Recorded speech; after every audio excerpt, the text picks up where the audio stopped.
Hello అండి. అందరికీ good evening.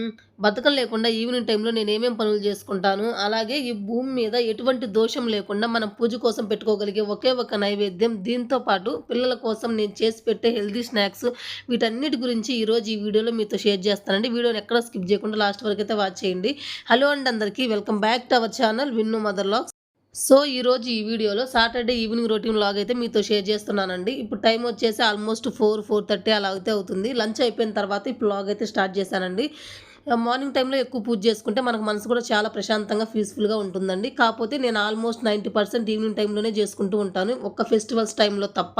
ఎందుకు అనంటే మార్నింగ్ టైంలో పిల్లలు స్కూల్‌కెళ్ళి హడావుడిలో ఉంటారు కాబట్టి నాకు ఆ టైంలో చేసుకోవడానికి అస్సలు వీలవ్వదండి. నేను రెగ్యులర్‌గా డైలీ పూజ కూడా నేను ఈవినింగ్ టైంలోనే చేసుకుంటూ ఉంటాను. కాకపోతే మార్నింగ్ టైంలో చేసుకుంటే మనకు బెనిఫిట్ ఏంటి అనంటే మార్నింగ్ టైంలోనే మనం ఇల్లంతా క్లీన్ చేసేసుకొని మాప్ పెట్టేసుకుంటాం కాబట్టి ఇల్లంతా నీట్‌గా ఉండుద్ది. కాకపోతే ఈవినింగ్ టైంలో ఏందంటే మార్నింగ్ బ్రేక్‌ఫాస్ట్ చేసిన తర్వాత మళ్ళీ లంచ్ అయిపోయిన తర్వాత కిచెన్ అంతా మెస్సీగా అయిపోతుంది.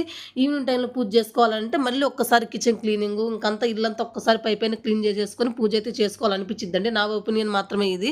ఎందుకనంటే అలా కిచెన్ అలా మెస్సీగా పెట్టేసుకొని ఇల్లంతా అట్లా పెట్టేసుకొని పూజ చేసుకుంటే నాకంత సాటిస్ఫాక్షన్‌గా అయితే అనిపించదు. అందుకని చెప్పేసి నేను పూజ చేసుకోవడానికి ముందు లంచ్ అయిపోయిన తర్వాత ఎవ్రీడే ఇట్లా అయితే కిచెను ఒకసారి డైనింగ్ టేబుల్ అంటే కొన్ని ప్లేసెస్ ఒక డైనింగ్ టేబుల్, టీవీ యూనిట్ ఇలా కిచెను ఇవన్నీ కొన్ని ప్లేసెస్ రెగ్యులర్‌గా నేనైతే క్లీన్ చేసుకుంటూ ఉంటాను. రెగ్యులర్‌గా నేను ప్రతిరోజు క్లీన్ చేసే ప్లేసెస్ వచ్చేసి ఇవి. ఇంకా నాకు అనిపించిద్ది ఒక్కోసారి ఓసీడీ ఉందా ఏంటి అని చెప్పేసి. అంటే ఇవి క్లీన్‌గా ఉంటేనే నాకు పూజ చేసుకోవడానికి పీస్‌ఫుల్‌గా అనిపించిద్ది. మార్నింగ్ టైంలో అయితే నైట్ ఎలాగో క్లీన్ చేసుకుంటాం కాబట్టి మార్నింగ్ టైంలో ఎలాగో నీట్‌గానే ఉండిద్ది. కానీ ఆ టైంలో పూజ చేసుకుంటే మనకి వర్క్ అనేది కొంచెం తగ్గుతది. కాపోతే నాకేంటంటే మార్నింగ్ టైంలో అస్సలు వీలవ్వదు. పిల్లలు ముగ్గురిని స్కూలుకి పంపించేసి వచ్చేలోపే నాకు ఆల్మోస్ట్ 9:30, 10 అయితే అయిపోతుంది. అందుకని చెప్పేసి నేను మార్నింగ్ టైంలో ఎక్కువ శాతం అయితే చేసుకోను. ఈవినింగ్ టైంలో చేసుకుంటాను. చేసుకున్నా గానీ ఇంకా లంచ్ ఇదంతా అయిపోయిన తర్వాత ఒక్కసారి kitchen, dining table, TV unit ఇవన్నీ క్లీన్ చేసుకొని మాత్రమే నేను పూజ చేసుకుంటాను. అలా కిచెన్ ఇవన్నీ నీట్‌గా ఉన్నప్పుడు మాత్రమే పూజ చేసుకుంటే నాకు చాలా సాటిస్ఫాక్షన్‌గా అలా అనిపిస్తూ ఉంటుందండి. అందుకని చెప్పేసి నేను ఒక్కసారి లంచ్ అయిపోయిన తర్వాత అవన్నీ అంటే లంచ్ చేసిన తర్వాత నా కర్రీస్, రైస్ ఇవైతే ఏమైతే ఉన్నాయో మిగిలిపోయినాయి అవన్నీ డైనింగ్ టేబుల్ మీద ఒక్కసారి సర్దేసుకొని ఇంక కిచెన్ అంతా క్లీన్ చేసేసుకుంటున్నాను. కిచెన్ క్లీన్ చేసిన తర్వాత మళ్ళీ డైనింగ్ టేబుల్ మీద అవన్నీ తీసుకొచ్చి ఇక్కడ పెట్టేసి ఇంకా మళ్ళీ డైనింగ్ టేబుల్, టీవీ యూనిట్ ఇవన్నీ కూడా ఒక్కసారి అయితే క్లీన్ చేసుకుంటానండి. ఇవన్నీ చేసుకొని నాకు పూజ చేసుకుంటే చాలా ప్రశాంతంగా, చాలా పీస్‌ఫుల్‌గా అయితే అనిపిస్తూ ఉంటుంది. ఇంకా క్లీనింగ్ గూడా చేయడం అయితే కంప్లీట్ అయితే అయిపోయిందండి. ఇంకిప్పుడైతే రేపు సండే గదా! సండే అయితే మా ఇంట్లో నార్మల్‌గా వీక్ మొత్తం ఏ బ్రేక్‌ఫాస్ట్ ఉన్నా సరే, ఒక్క సండే మాత్రం దోసకైతే కంపల్సరీ వేస్తానండి. ఎందుకు అనంటే, ఇలా మామూలు నార్మల్ ప్లెయిన్ దోస బ్యాటర్ ఉన్నట్లయితేనే మేము ఎగ్ దోసలు గానీ, లేదంటే ఏదన్నా నాన్ వెజ్ చికెను, మటన్ ఇవి తెచ్చుకున్నా గానీ, అందులో మన దోస కాంబినేషన్‌లో చాలా బావుంటది గదా! అందుకని జెప్పేసి వీక్‌లో మొత్తం మా ఇంట్లో ఎలాంటి బ్రేక్‌ఫాస్ట్ ఉన్నా సరే, ఒక్క సండే మాత్రం ఇలాంటి నార్మల్ ప్లెయిన్ దోసైతే వేస్తానండి. ఈ ప్లెయిన్ దోస తప్ప ఇంకా ఏ పెసరట్లో గానీ, రాగి దోసలో గానీ వీటన్నిటిలో ఎగ్ దోస ఈ కాంబినేషన్ అయితే అంత మంచిగా ఉండదు గదా! అందుకని జెప్పేసి నేను కన్ఫర్మ్‌గా గుర్తుపెట్టుకొని సాటర్డే నైట్ వచ్చేసి నార్మల్ ప్లెయిన్ దోస అయితే వేస్తూ ఉంటాను. ఇంకా ఇదొచ్చేసి నేను ఫ్రైడే రోజు నైట్ వడలకైతే వేశానండి. అంటే సాటర్డే మార్నింగ్ బ్రేక్‌ఫాస్ట్‌కేసాను. అది చాలా ఎక్కువైపోయింది. వడలకు వేయంగా ఇంకా కొంచెం మినపప్పు అయితే మిగిలిపోయిందండి. అందుకని జెప్పేసి నేను ఇంకా ఇందులో అయితే ఇప్పుడు మళ్ళీ మినపప్పు అయితే నానబెట్టట్లేదు. ఇంకా ఇదే వేద్దాం అనుకుంటున్నాను. కానీ ఇది ఎంత ఉంది అనేది నాకు మెజర్‌మెంట్స్ అయితే ఎగ్జాక్ట్‌గా అయితే గుర్తులేదండి. ఇంకెంతో కొంత అంటే రైస్ అయితే 4 ఏసాను. ఇంక ఇది ఎంత ఉంటే అంత వేసేస్తూ ఉన్నాను. అంటే క్వాంటిటీ అయితే మెజర్ చేసుకోలేదు. మరి దోసలు ఎలా వస్తాయి ఏంటి అనేదైతే చూడాలి. అంటే నేను ఎగ్జాక్ట్‌గా ఎప్పుడైనా సరే dosa batter, idli batter prepare చేసుకునేటప్పుడు 3:1 రేషియోలో వేసుకుంటానండి. అంటే 3 బియ్యం వేసుకున్నానంటే రైస్ వేసుకుంటే 1 వచ్చేసి మినపప్పు క్వాంటిటీ ఏసుకుంటాను. అట్లా ఆ క్వాంటిటీలో వేసుకున్నట్లయితే మనకి ఎగ్జాక్ట్‌గా దోసలైనా, ఇడ్లీ అయినా పర్ఫెక్ట్‌గా అయితే వస్తాయి.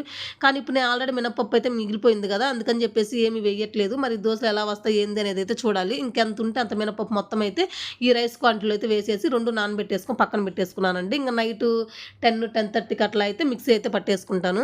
ఇంకా ఇప్పుడు ఎట్లాగో ఈవినింగ్ అయింది కదా! పిల్లలు స్నాక్స్ టైమ్ అని జెప్పేసి ఇంక మకానా అయితే చేద్దాం అనుకుంటున్నానండి. ఎవ్రీడే అయితే మకానా అంటే ఒక్కో రోజు ఒక్కోటైతే ఇస్తూ ఉంటాను. ఒక్కరోజు ఫ్రూట్స్ ఇస్తూ ఉంటాను.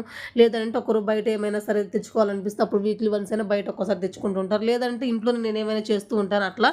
ఇంకా ఈరోజైతే సింపుల్‌గా అయిపోతుంది కదా! మకానా ఉన్నాయి కదా! ఫ్రై చేసి ఇద్దామని చెప్పేసి మకానా అయితే తీసానండి. ఈ ప్యాకెట్ వచ్చేసి మనకి హాఫ్ కేజీ ప్యాకెట్ అండి. ఇది 500 రూపీస్ అయితే పడింది. ఇంతకుముందు ఒకసారి హాఫ్ ప్యాకెట్ అయితే ఫ్రై చేసేసి అలా స్టోర్ చేసి పెట్టాను. అదయిపోయింది. ఇంకో హాఫ్ అయితే రిమైనింగ్ ఉందండి. అది ఇప్పుడైతే ఫ్రై చేస్తూ ఉన్నాను. ఇలా ఫ్రై చేసిన తర్వాత పిల్లలకి ఇప్పుడు కొంచెం ఇచ్చేసి ఇంకా రిమైనింగ్ ఎంత ఉంటుందో అదైతే స్టోర్ చేసి పక్కన పెట్టుకుంటే ఇంకా పిల్లలకి ఈవినింగ్ మామూలుగా స్నాక్స్ టైంలో స్కూల్‌కి బాబుకి ఎక్కువైతే ఇదే పెడుతూ ఉంటానండి. స్నాక్స్ టైంలో పెద్ద పిల్లలిద్దరికైతే ఆల్మోస్ట్ పెట్టను. ఎప్పుడో ఒకసారి పెడుతూ ఉంటాను. ఎక్కువ బాబుకే యూజ్ చేస్తూ ఉంటాను. ఎందుకంటే ఇది కొంచెం కాస్ట్‌లీ గదా! ఇంకా చిన్నవాడు గదా! అందుకని చెప్పేసి ఎక్కువ బాబుకే ఇది పెడుతూ ఉంటానండి. ఇంకా ఇలా హాఫ్ ప్యాకెట్ ఉంది కదా! హాఫ్ ప్యాకెట్ ఒకేసారి ఫ్రై చేసి పెట్టేసుకుంటే, ఇంక నాకు ఈరోజు సాటర్డేనే కదా! ఖాళీ ఉన్నాను కదా! అని చెప్పేసి ఫ్రై చేసి పెట్టేసుకుంటే, నాకు ఇంకా రిమైనింగ్ వర్కింగ్ డేస్‌లో కొంచెం ఈజీగా ఉంటుంది కదా! అని చెప్పేసి హాఫ్ ప్యాకెట్ వచ్చేసి ఇప్పుడు ఫ్రై చేస్తున్నానండి. ఏంలో చాలా సింపుల్‌గా ఫ్రై చేసేసుకోవచ్చు. కొంచెం ఆయిల్ వేసేసుకొని ప్యాన్‌లో అది అందులో మకానా వేసేసి, అవి కొంచెం ఆయిల్‌లో ఫ్రై అయిన తర్వాత కొంచెం సాల్ట్ స్ప్రింకిల్ చేసేసుకోవాలి. అందులోనే కొంచెం పసుపు, కొంచెం సాల్ట్ కారం వేసేసుకొని ఫ్రై చేసేసుకోండి. అదే పెద్దవాళ్ళు గనక తినే పనైతే నేను పిల్లలకు చేస్తున్నాను కాబట్టి నేనేం స్పైసెస్ ఎక్కువ యాడ్ చేయట్లేదండి. పెద్దవాళ్ళు గాని తినే పనైతే కొంచెం చాట్ మసాలా గానీ, లేదంటే పెప్పర్ పౌడర్ గానీ, జీరా పౌడర్ గానీ వేసేసుకుంటే చాలా మంచిది. కాకపోతే నేను ఓన్లీ ప్లెయిన్ కొంచెం కారం, కొంచెం సాల్ట్ స్ప్రింకిల్ చేసి మాత్రమే పిల్లలకైతే ఇస్తున్నాను. ఇంక అలా పిల్లలకి ఇవ్వంగా మిగిలింది కొంచెం రిమైనింగ్ అయితే మిగిలిపోయింది గదా! అది కొంచెం నేను పోపు డబ్బాలో ఇలా వేసేసుకొని స్టోర్ చేసి పెట్టేసుకుంటున్నాను. ఇది ఇలా స్టోర్ చేసి పెట్టుకుంటే నాకు బాబుకి ఇది ఒక 1 వీక్ అయితే వచ్చిద్దండి. అంటే డే బై డే 2 డేస్‌కోసారి బాబుకి స్నాక్స్ బాక్స్‌లో అయితే అలా పెడుతూ ఉంటాను. ఇంకా అలానే ఇది స్టోర్ చేసేసుకొని పక్కనైతే పెట్టేసుకుంటున్నాను. నెక్స్ట్ నేను ఈవినింగ్ టైమ్‌లో పూజ చేసుకోవాలి అనంటే, నాకు రెగ్యులర్‌గా కొన్ని ప్లేసెస్ అయితే ఎవ్రీడే అయితే క్లీన్ చేసుకుంటూ ఉంటానండి. అంటే ఇంక రిమైనింగ్ ప్లేసెస్ అన్నీ ఎలాగో నీట్‌గానే ఉంటాయి. మనం ఎంత క్లీన్ చేసినా రెగ్యులర్‌గా మెస్సీగా అయిపోయే ప్లేసెస్ వచ్చేసి ఇవేనండి. టీవీ యూనిట్ ఒకటి, నాకు డైనింగ్ టేబుల్ ఒకటి, కిచెన్ కౌంటర్ టాప్ ఒకటి, ఇంకా కొంచెం షింకు అవేమన్నా ఉంటే క్లీన్ చేసుకుంటూ ఉంటాను. అలాగే నేను మార్నింగ్ టైమ్‌లో అంటే నైట్ ఎలాగో క్లీన్ చేసి పెట్టుకుంటాం కదా! ఎర్లీ మార్నింగ్ లేసినెమ్మటే మనం పూజ చేసుకున్నట్లయితే అవన్నీ మనకు నీట్‌గానే మంచిగా చూడడానికి చాలా పీస్‌ఫుల్‌గా అనిపిస్తుంది.